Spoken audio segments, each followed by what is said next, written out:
Тонка гледа, брат, не мърда. 200 бара.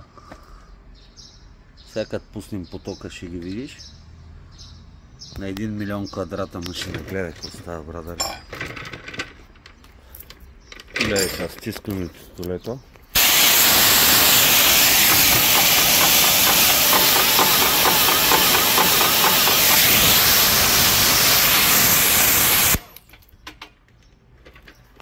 Виж какво става. 190 бара на вода ги поддържа. Машина на 1 милион квадрата. Направо стана чук.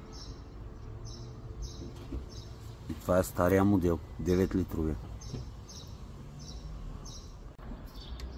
10 минути стои на вода на 190 бара. Това означава, че всичко работи перфектно.